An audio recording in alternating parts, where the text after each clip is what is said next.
Okay, let me have your attention. All right, so you are going to go to the next empty page that is an odd number.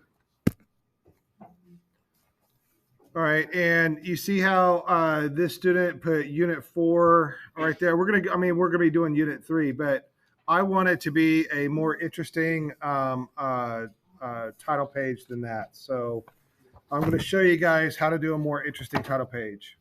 Once again, you're going to the next empty page that is odd numbered. That should be on the right side of your sketchbook.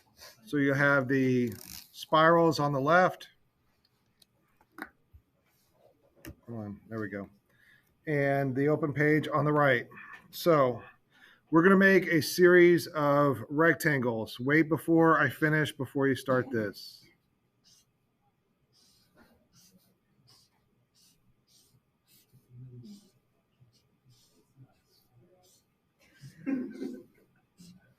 All right, you're going to do 4 rectangles. The first, second, and fourth one have a ratio of about 3 to 4. All right, so if this was all squares, there'd be 3 squares across, 4 squares down. Got it? And then we'll do a large one like this. Go ahead and draw those rectangles.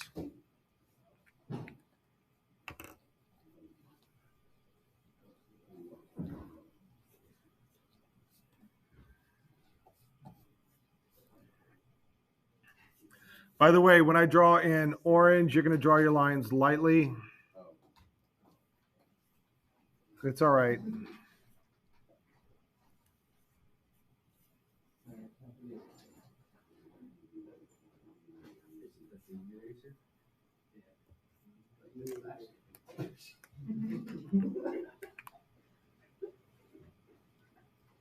Does everybody have that? Anybody need more time? All right, for the first rectangle, I'm going to draw a half circle on the bottom.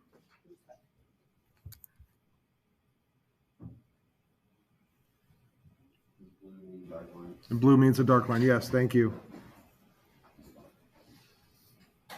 Across the top, I'm going to divide it into thirds.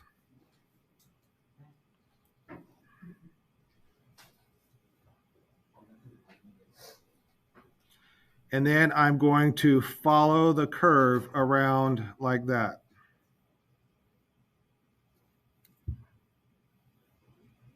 Then once you see the letter U, you can darken it up. And it's okay to leave the light lines behind.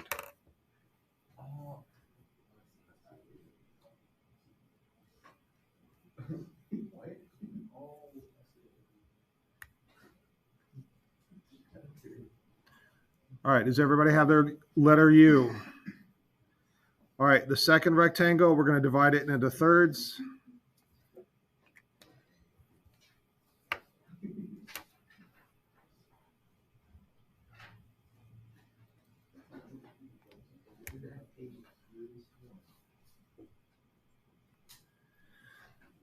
Then I'm only going to darken this side and this side.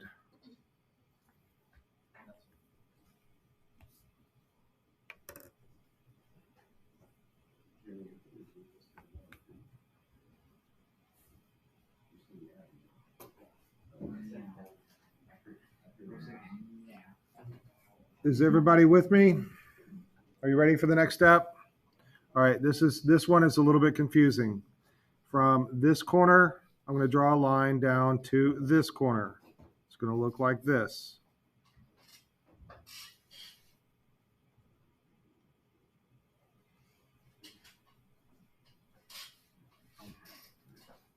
From this corner, I'm going to draw a line down to this corner. It's going to look like this. Once you see your letter N, then you can darken up this. You can darken up this.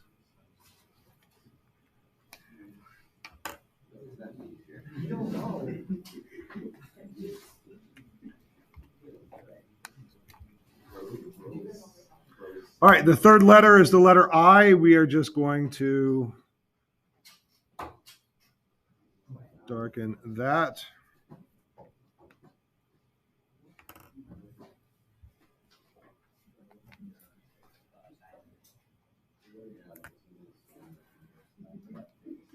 All right, and for the letter T, we're going to imagine this is divided up into quarters, and so the top quarter gets this. We'll divide that up into thirds.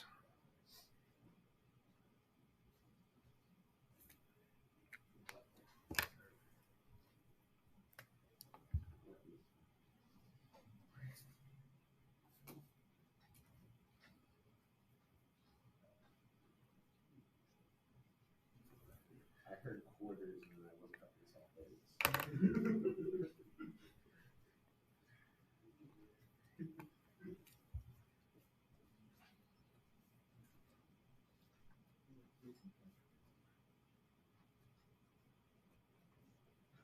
No, Mike got crazy back there.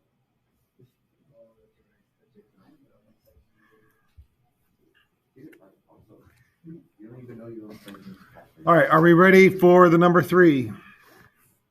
So we're going to find like the middle right there. We're going to do a half circle on here, and we'll do a half circle here. What does dotted line mean? The middle. Oh, okay. I should have known that. I had an entire class on that.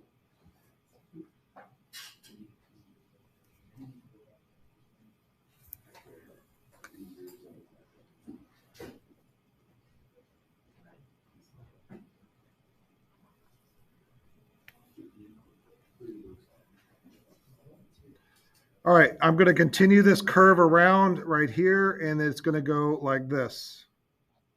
I'm going to continue this curve around like this. It's going to go like that.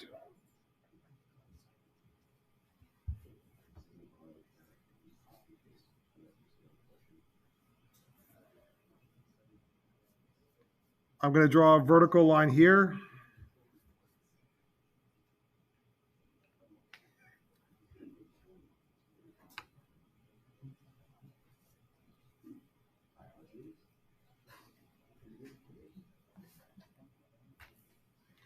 And then I'm just going to follow the curve around here.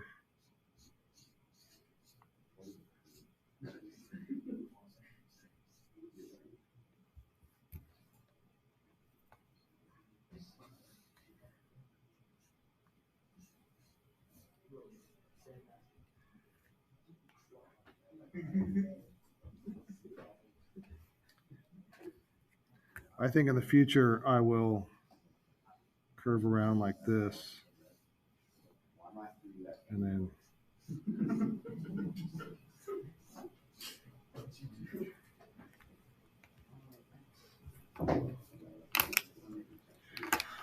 all right, once you see your 3, you can darken up.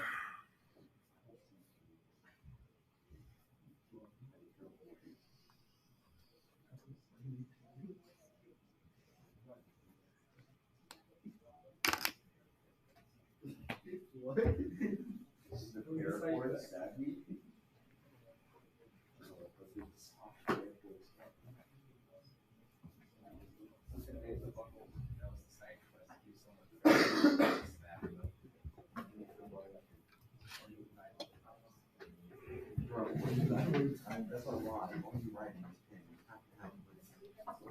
You don't have a pen. Today, I showed up on a Wednesday. You don't have a pen. Mr. Reese, can I borrow a pen? A pen? Yes. You have my top right-hand drawer. All right, and then I'm going to give you guys about 5 minutes to color all of this in. Just shade it in. All your letters.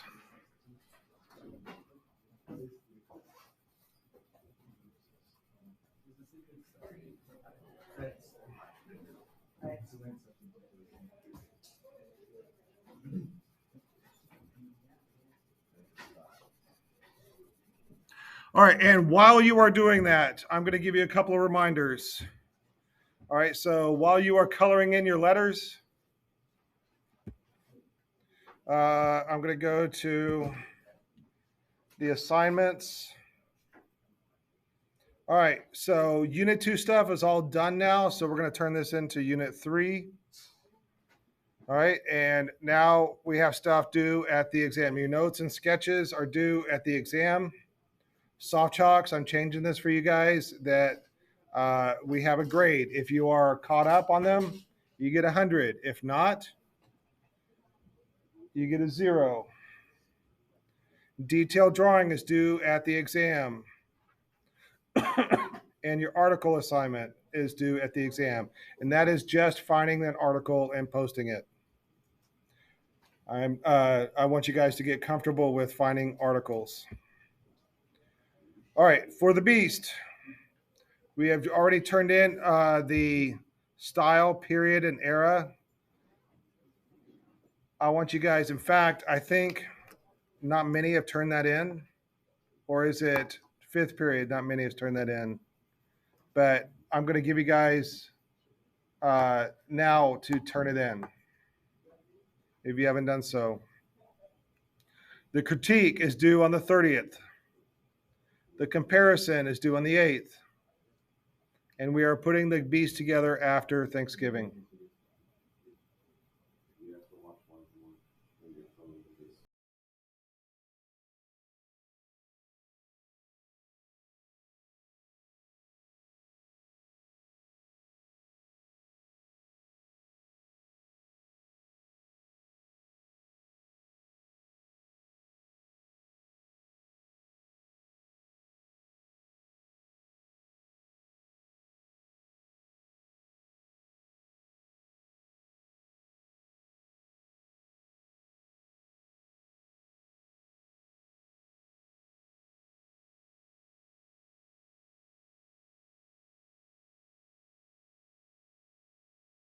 Slideshow from beginning. Let me X that out and do this. Show presenter view. All right. So much art history and never enough time to cover it all. So let's go run through the art museum. We are in chapter 9 now. A whole new unit. In the header, the next empty page of your sketchbook, write chapter 9, big and bold. Reminder that to write the page number that you start this chapter on the table of contents. Another reminder is we are doing 5 hand-drawn sketches per chapter.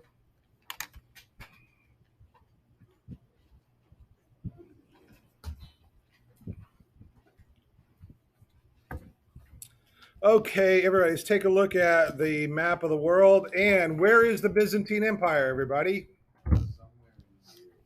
Somewhere in what? Eurasia, that is correct. All right, so what we're looking at is the Roman Empire. And in 330 AD, Constantine moved the Roman capital to Byzantium and renamed it Constantinople. I wish I could just rename cities after myself because that's the kind of ego I have. All right, so if we look at a map of Europe, there's a few cities that I want you to know or that I've taught you so far. One is there's Troy. All right, we looked at Troy. There is Athens. And then Rome, I want you to know where Rome is. And there later on, we're going to be looking at Paris. So there's Paris right there. And right now, we're going to be looking at Constantine. All right, so on the map, this is Greece. You can see Athens is right there. Troy is about right here. And right next to Troy, you see where it says Istanbul. Well, Istanbul and Constantinople, they're the same. All right, and the reason why it's important is that it is the main, it's the only link between the Black Sea and the Aegean or the Mediterranean Sea. So a lot of ships go through this, and if you look at this thin connection right here, this thin connection right here, this area right here is very, very important. So it's good to have, if your city is right there, then your city is important. Look at that animation. Wasn't that amazing? All right, and then this is a modern view of Istanbul, and it's so that passageway between almost two continents is so thin. And then this is a view of what Constantine would have looked like back then. I do want to point out right here, this that right there, that is the circus. All right, that is where they do the chariot racing, and then right next to it is a building that we're going to look at. All right, so in 330, Rome was moved to the Byzantium and renamed Constantinople. In 1453, long after, in fact, the end of this unit, Constantine or Constantinople, that should say Constantinople, was conquered by the Ottoman Empire, and it is no longer.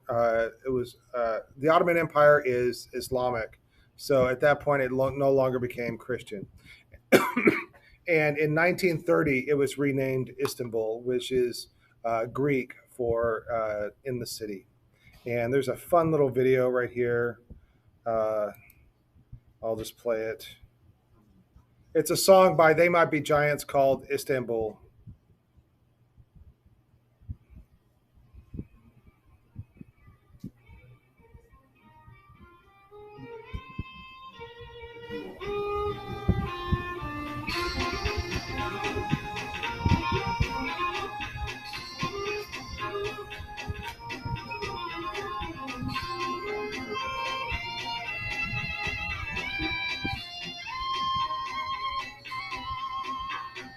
Istanbul was Constantinople, now it's Istanbul, the Constantinople, been a long time gone. Constantinople, now it's Turkish delight, on a moonlit night. Every gal in Constantinople lives in Istanbul, the Constantinople, so do you and Dick. In Constantinople, should be living in Istanbul. Even old New York was once New Amsterdam. Why they changed it, I can't say. People just liked it better that way. So take me back to Constantinople. No, you can't go back to Constantinople. Been a long time gone. Constantinople, why did Constantinople get the worst? That's cool. What is this about the Turks? All right, and I'm going to stop it right there. So just a little bit of fun. Let's move on to some art history. So at this time, there was a division between the Western Roman Empire and the Eastern Roman Empire. The word Byzantine was coined by the Renaissance because the Renaissance thought of ancient Rome as something that was lost that they had found. Except the Roman Empire was never lost; it just continued on in the East. So to deny this fact, they called the Roman Empire that was never lost Byzantine. So the Western Roman Empire is Latin speaking because it is centered around Rome, and the Eastern Roman Empire is Greek speaking because it is centered around Constantinople, which is right next to Greece, not far from Greece at all. The Western Roman Empire, there were countless warring barbarians and other groups, and the Eastern Empire was relatively left alone. The Roman Empire in the East lasted 1,000 years longer than the Roman Empire in the West. It's another map of the same thing.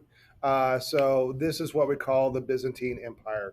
It goes from Greece into Turkey and up into Eastern Asia or Eastern Europe and down into Northern Africa.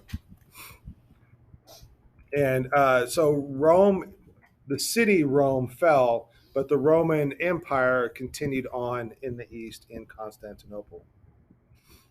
All right, let's move it on. There are some terms I want you to know. These are the Byzantine periods. So write these down.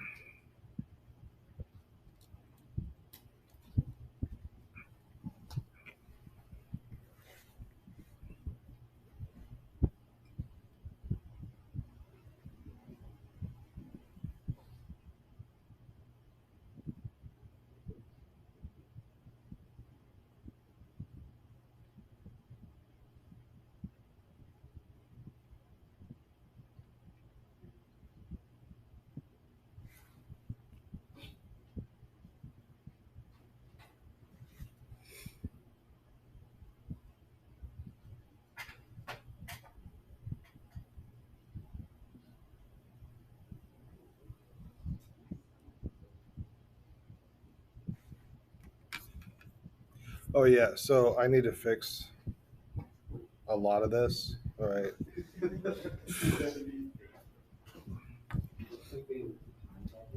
Yeah, it's all right.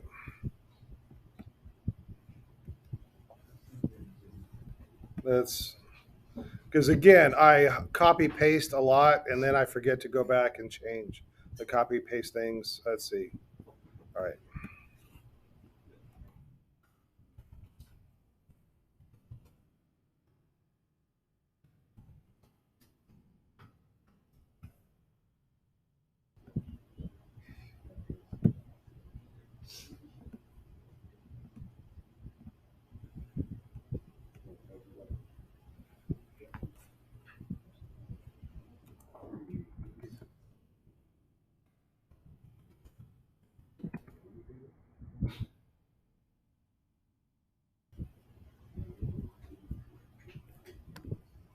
I will get back to you on those dates. I'll research those dates and get back to you.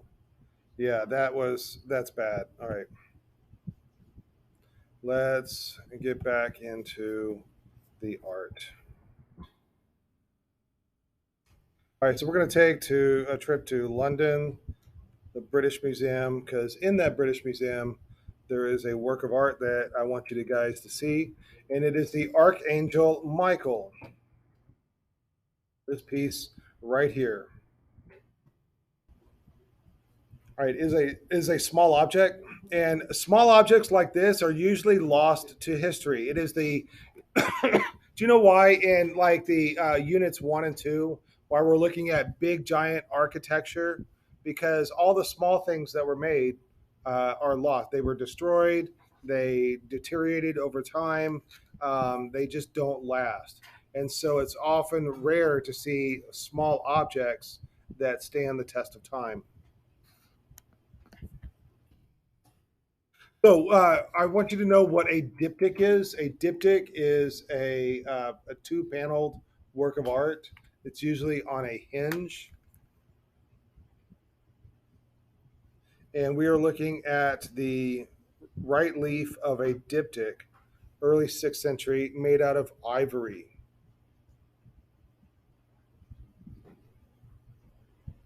And art historians think that the other panel for this would have been Justinian, which we'll talk about in a bit. But there are hinge points or holes for hinges right here. So that's why they think that it is part of a diptych.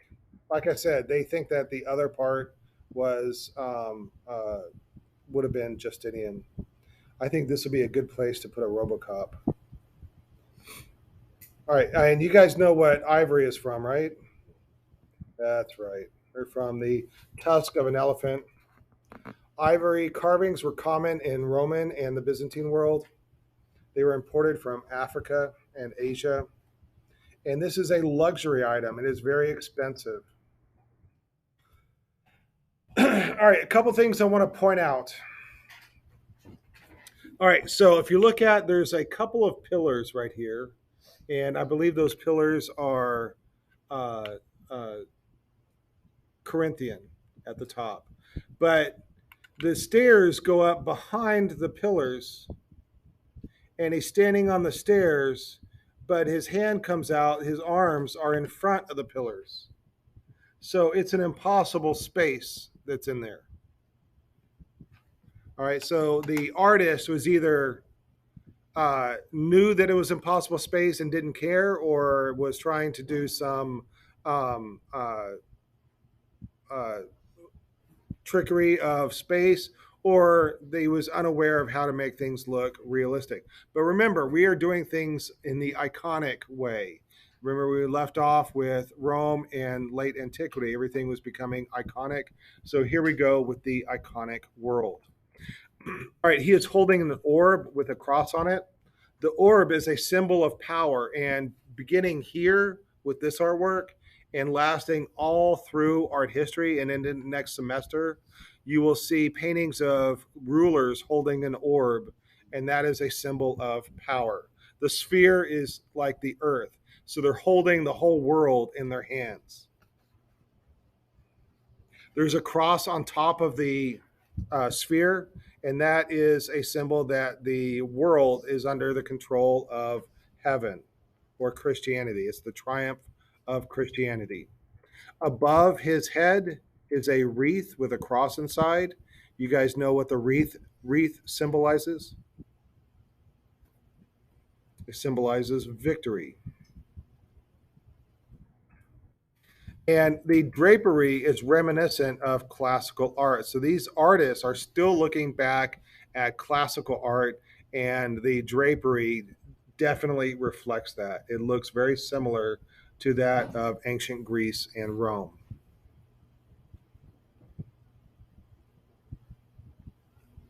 Again, we have the Corinthian columns, some little bits of architecture, and the quality. It doesn't look like he's standing on the stairs, but floating above them, or like either those are very tiny stairs or he's got some really big feet.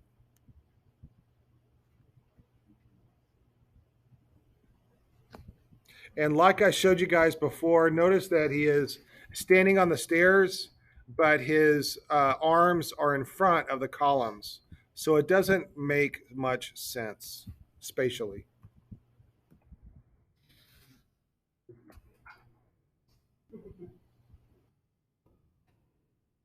All right, so that is the Archangel Michael. Let's move on to the Barberini ivory.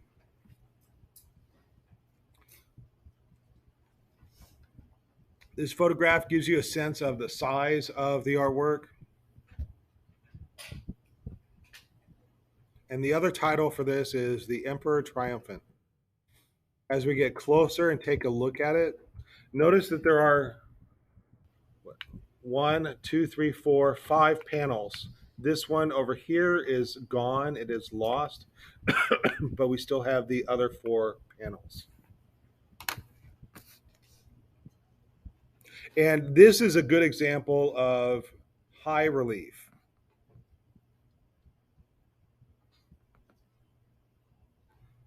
And this is of excellent quality of an ivory piece. The central panel has an emperor on a horseback, but we don't know who the emperor is. So the top panel is the Christ. He is in a mandola right here. So there's a halo behind his body, and there are angels flanking him. His hand makes the symbol of a blessing. That's that right there. And he has the symbols of the moon and the star on one side and the sun on the other. And he holds a scepter that is shows his right to rule. And I don't know why I crossed this out. Let's take. Oh, okay. Let's take the youthful face. So notice how pleasant, or like even not so much pleasant, but his facial expression is rather like ambivalence, whereas the Christ on the right is looks angry. And then also look at that the Christ here is not bearded. He is a younger Christ, where the one on the right does have a beard. So he's made to look more like a philosopher emperor rather than a soldier emperor.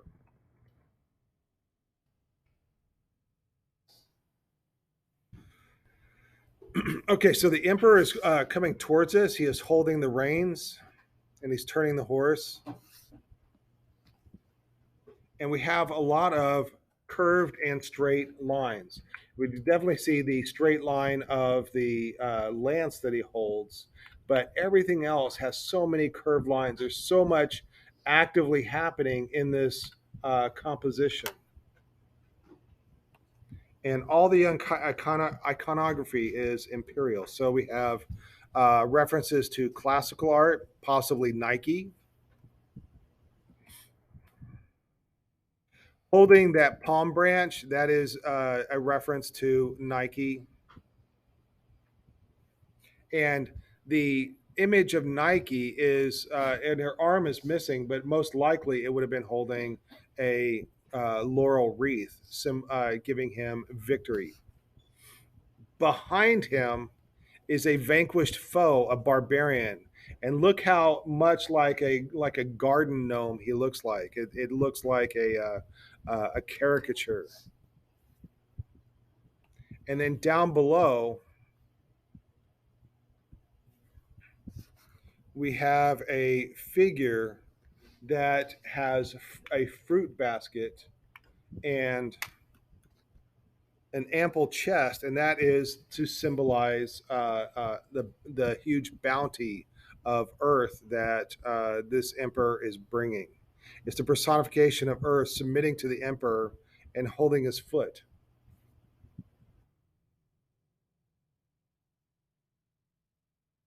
There would have been jewels encrusted in this ivory, and then on the left, we have a general presenting the emperor with a statue of Nike, giving him victory. On the left is low relief, and down at the bottom is a bag of booty, like money for the emperor. And then down below, we have a victory figure in the center. And then on the left and the right are barbarian types, and you can see the lion and the elephant, showing that the emperor is going to faraway places and seeing exotic animals. She is holding a trophy, and then one of them. All right, so the vanquished foe. These are barbarians, and then one of them is holding a crown. The other one is carrying a container with food, giving it to the emperor. On the other side is giving him ivory, and these are all people that have submitted to the emperor. All right, so then let's take a trip to actual Constantinople. So you can see the circus here on the in the center of the city, and just next to it is a building that we're going to look at called the Hagia Sophia.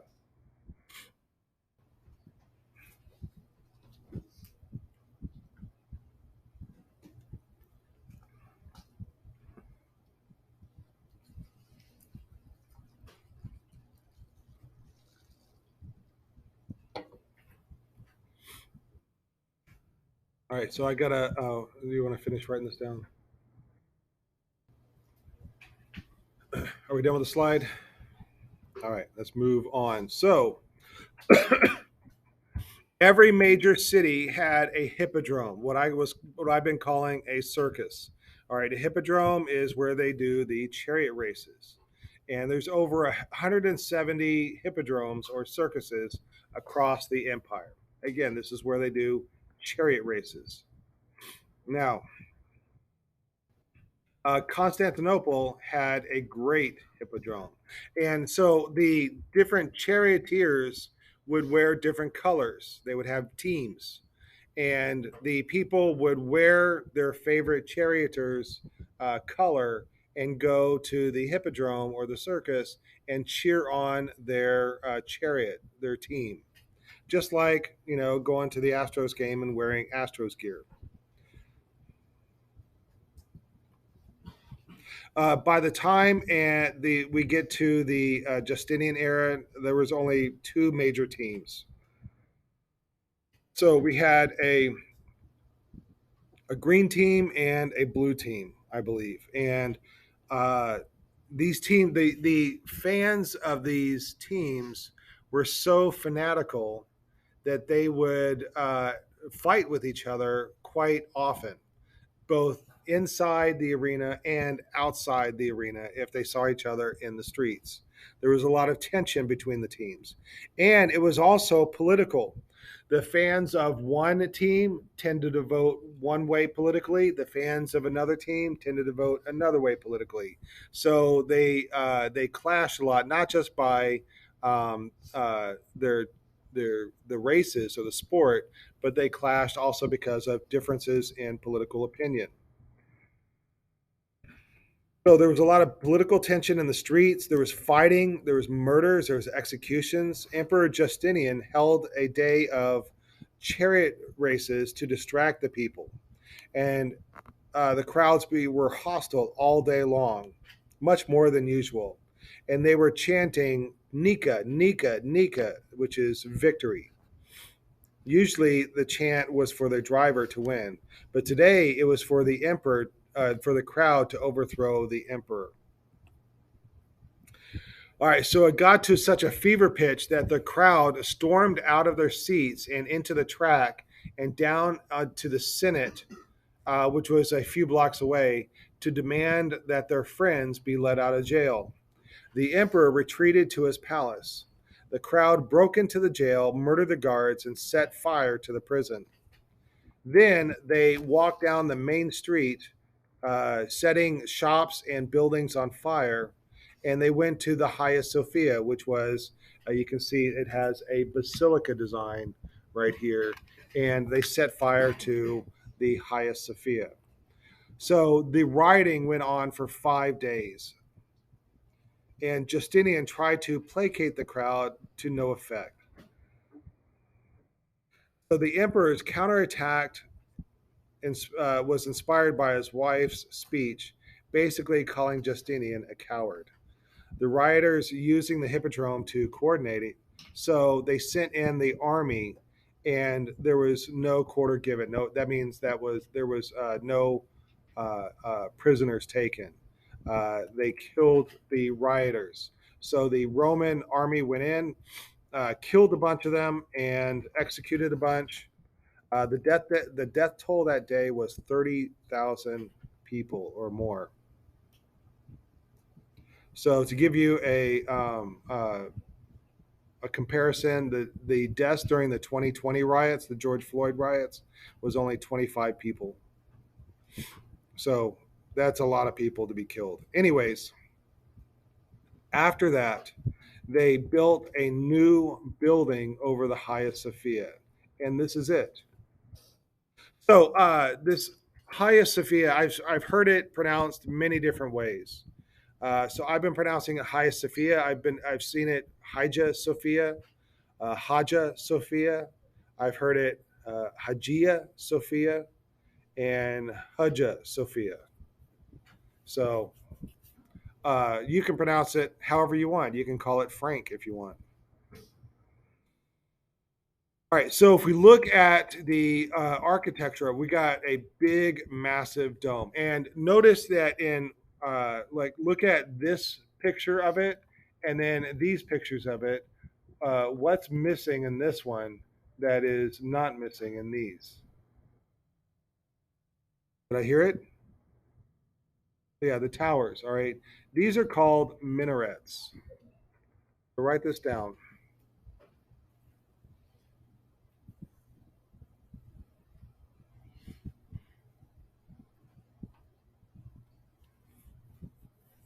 It's a tall, slender tower, typically part of a mosque, and it calls Muslims to prayer.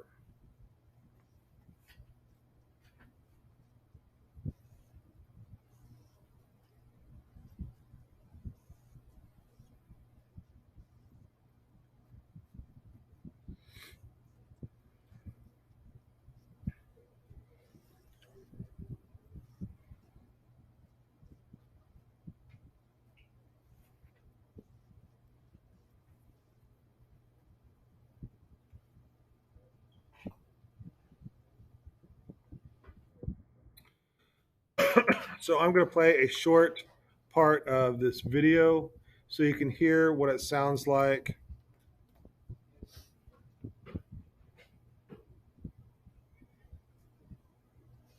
He's on the minaret.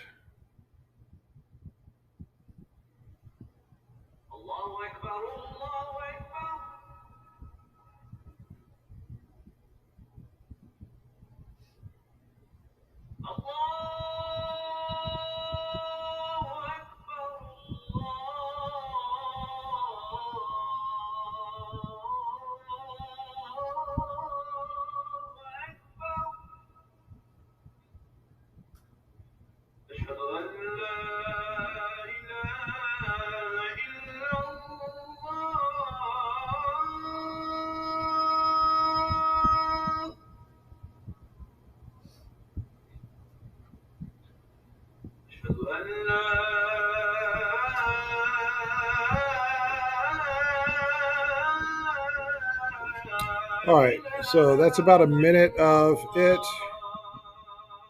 So we are going to move on. All right, so you see a similar kind of thing with churches.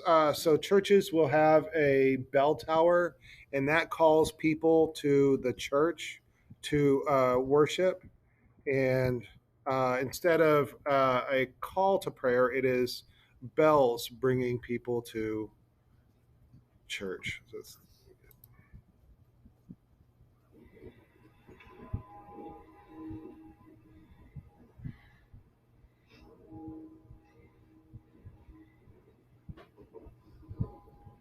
I'm going to fast forward this one a bit. Come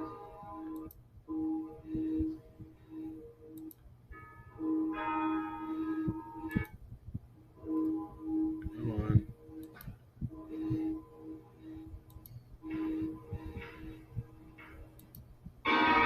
There we go.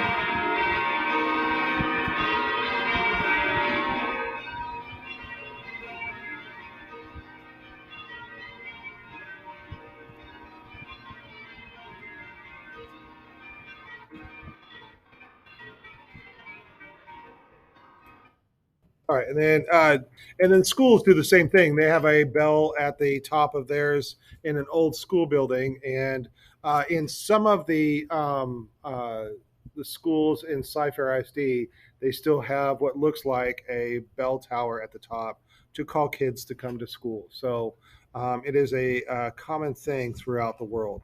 All right, so back to the Hagia Sophia. Like I told you, in 1453, the Ottomans took over Turkey and ending the Roman Byzantine rule. They turned the Hagia Sophia into a mosque, adding the minarets. So these minarets that we see here, the four towers at the corners, were not part of the original plan. So as we look at the Hagia Sophia, just understand that these minarets are not part of the Byzantine era. So if we take a look at the inside, we are used to seeing the temples of the Roman Empire as being based on a basilica plan. But in the Eastern Empire and in the Byzantine Empire, they are not quite so easily identifiable as a basilica. So we have, it's almost a square instead of having a rectangular part. And there's a bunch of these apses that we have. It is the dome is in the center, but then we have kind of a half dome on sides that help push that dome up even higher.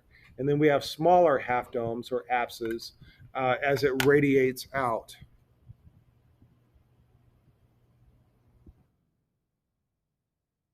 So instead of aisles and a nave, it has a laity on the sides, and the clergy is in the center.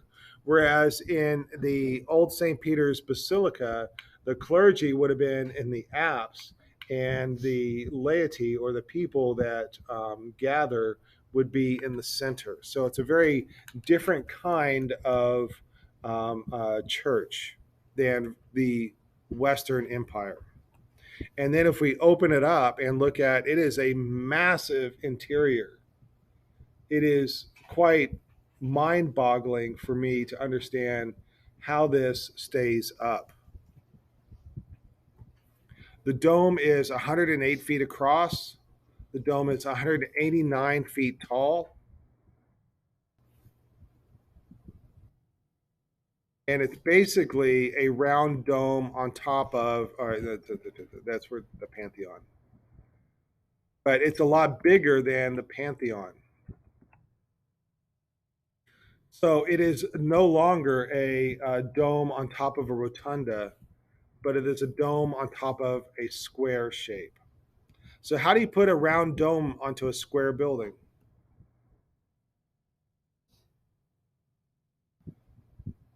All right, and so it's sitting on top of a square base, and then you add two half domes onto the either side. So I want you guys to understand these two methods for putting a round dome on a square building.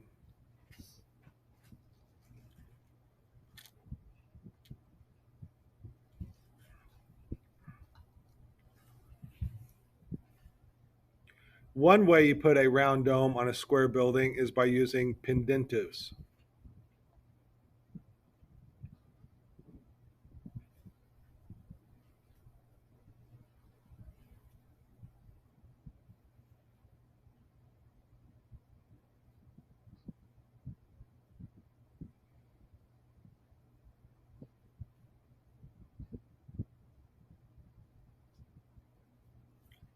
Another way to put a round dome on a square building is by using squinches.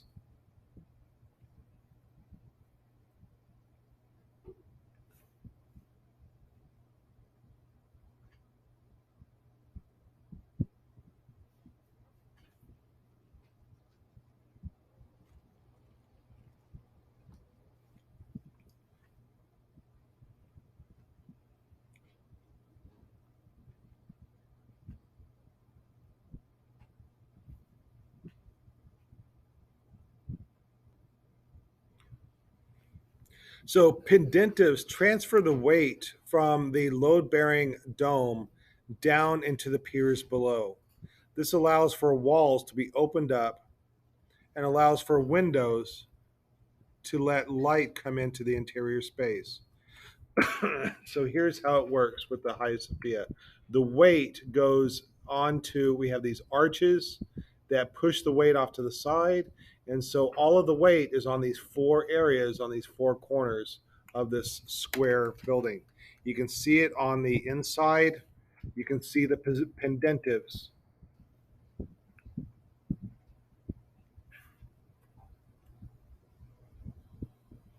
Then a squinch is an octagonal shape of, so it turns the square building into an octagon, and then the dome rests on the octagon within the square shape. And then each octagon, the corner is put into, it has a like an apse shape in there, and so that works to push all of the weight down onto these pillars. So all the weight transfers outward from the dome. And so we have all these load bearing walls that will hold the weight and thus give you lots of empty space on the inside. This design is like nothing that came before it. And it was meant to rival all the churches that came before. Like, that is massive. There are 40 windows below the dome, lets in a ring of light, and light is very important for Orthodox Christianity. All right, I want everybody to understand this. Light in Christian cathedrals and Christian structures like this is the presence of God. So the more light that you can let in, the more of like godly goodness that you let into your church. You're letting God in. Light is the presence of God. So if we can compare it to the Hagia Sophia and the Pantheon, you can see how this ring of light lets the ring of windows lets in light, whereas in the Pantheon it is the oculus that allows in light. The Hagia Sophia also has marble revetment, and Justinian paid enormous amounts of money to import it from across the empire. And it has lots of mosaics.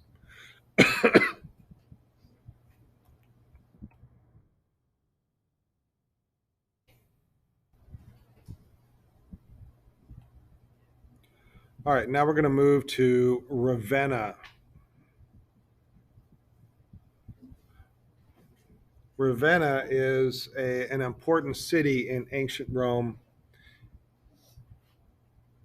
and in ancient Italy. It is the um, like the sub-capital of the Roman Empire. If the city of Rome is the main capital, then Ravenna is kind of like the the next capital under it. All right, so we're going to take a look at San Vitale right here.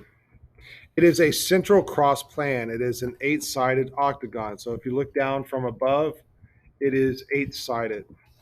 It is a very important 6th century church. Lots of windows to let light in. It allows for, and lots of mosaics. And it contains one of the best series of mosaics. So it has this plain brick exterior. And so if we take a look at the plan of it, it is a central plan.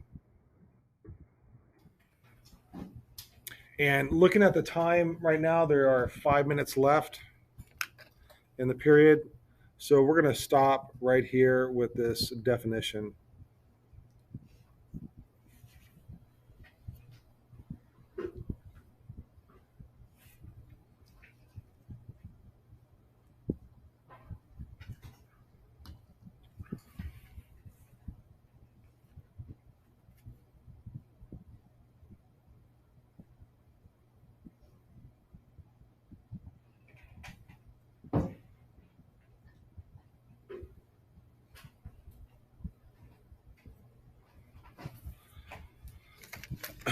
All right. Are there any questions about Byzantine art?